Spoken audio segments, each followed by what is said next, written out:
Going to the NFL has been something that I've wanted to accomplish my whole life.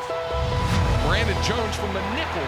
That ball's intercepted by Brandon Jones. Texas five-star safety Brandon Jones. Losing his dad to cancer when he was in 7th grade. I'm Brandon Jones, and this is my story. Yo, what's up, man? It's April 11th, 2020, day 19 of quarantine. Going back home to see my family for a little bit in old Nacogdoches, Texas, which we call it Nasty Nac. Linebacker to get some action. Can you reset this for me? I have 4 brothers. Tall guys, man. So there's 5 of us total. About to route these boys up. Go, right there. We are very competitive. We love to have fun. Yeah, tell them. No fly zone, baby. Tell them. I started playing football when I was 6. Fell in love with it, and I knew that it's something that I wanted to do. My dad played football. He really loved football, and we kind of just wanted to follow in his footsteps. He was my biggest inspiration. You know, his support, him always being there at every game. You could always hear him at everybody's voice just screaming like, go, go, go, baby, go. Bert's relationship with Brandon, they had a unspoken kind of kinship between them. He always thought he was going to die young. I think I was 12 or 13. My father was diagnosed with liver cancer. The window of opportunity for a transplant had been like a year and a half before that, and we just missed it. I think the main change I saw in Brandon was that he really took on a more active role to be that older brother that their dad would have been proud of. We knew that my mom definitely needed help, so I took it upon myself to kind of teach lessons. From the jungle. Ever since he passed, I always wear 33 on all my towels. Duggan looks to throw. Under some pressure, now fires deep over the middle. That ball's intercepted by Brandon Jones. Here's Jones upfield. I remember when I was 7, my dad told me, like, I could see you playing on Sundays. That's something that has stuck with me since he said that. I have always been a firm believer in the fact that everything happens for a reason, but still don't know why. You know, why him? Why us? Get there. Past the air freshener. Like that? Unfortunately, you guys can sit down, but I just want to make sure that the audio. Jaden was always a very outgoing kid. He was very athletic from the time he could walk. I got into sports really early. I didn't have a dad really growing up, so I didn't really have that father figure. So my mom was the person to really get me into sports, and I've just kind of fell in love with it from there. Any sport he played, he was always the fastest. I always remember that if Jaden got the ball, like, he was gone. Nobody could catch him. I was stretching with my team, ready to start doing 2-minute drills, and I started getting these pain sensations, like a cramp in my calf and my leg.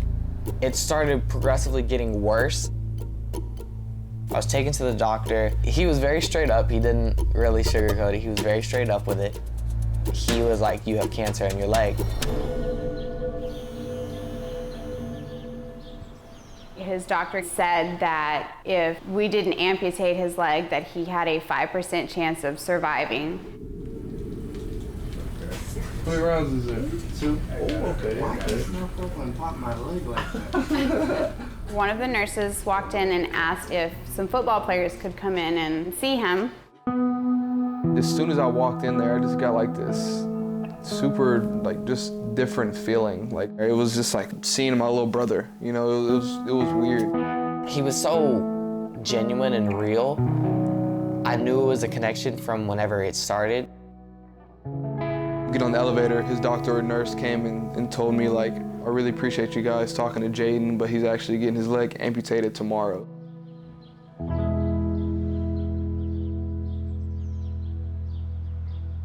I looked down at my leg and I was like, okay, this is the last time that I will see this leg.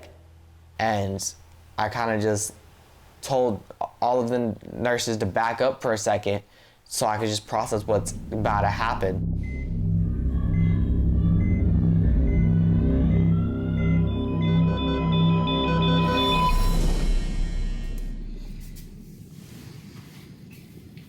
After Jaden had his leg amputated, they started a really, really aggressive chemotherapy with him. When he got a week off, he was so physically sick that by the time he stopped throwing up and could walk again, he had to go right back in. Every other week I was in a hospital. Living in a hospital. It was terrible. When he came home, he had to be quarantined. I lost a bunch of weight. Couldn't go out because it made his blood counts drop. My brain and my body just wanted me to stop. At that age, like I couldn't imagine, you know, everything that he's been able to go through. I want him to be able to still see that life is good and there's still parts that you can enjoy.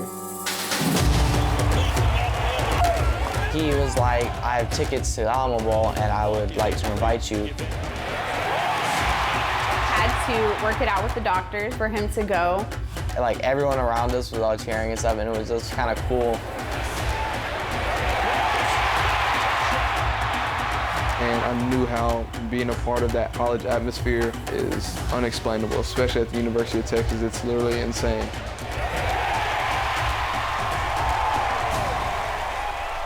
In that moment, I think Jaden wasn't thinking about having cancer or having his leg amputated. He was just a normal kid.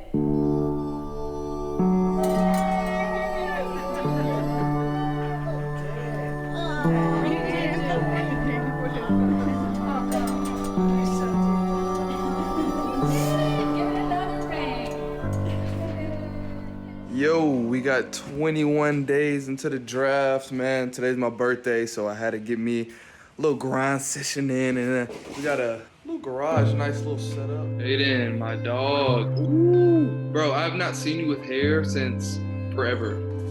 Sometimes I even think like what would happen if I wouldn't have been in that hospital that day.